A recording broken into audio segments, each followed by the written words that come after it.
The situation iri kuma-state universities panguva inoyi iri kuonekwa kunzi aiwa yazonyanya manje, tichiona kuti the same government iri kuonekwa kunzi iri kuranawo nezvigananda.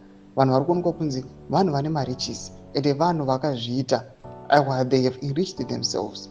Panguva inoyi they are neglecting the education sector.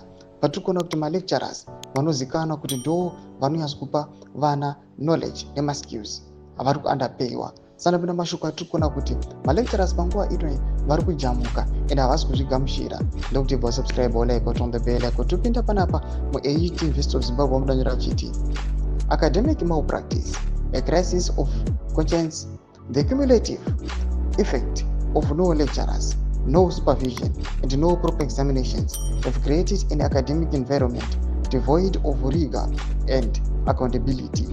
This is further exacerbated by the hiring of unqualified adjuncts and first degree holders who lack the necessary expertise to provide quality education. This state of affairs is a crisis of conscience where the pursuit of academic excellence has been abandoned. Ndomashikwarikuda panapa chitokwa nemauniversity lecturers panapa nemaunits avo vachiti aiwa zviri kuitwa ndedhi regime panguva inoyi aiwa hazvina kukwana, ndakokuti panguva inoyi hakusina malecturers ari kuripota for work, hakuna supervision iri kuitiwa, maproper examinations hapana ari kumboitiwa ikoko. Kuri kuonekwa kunze kunyange government yakauya yakati vese vasiri kuripota for work tiri kureplace nemamwe malecturers.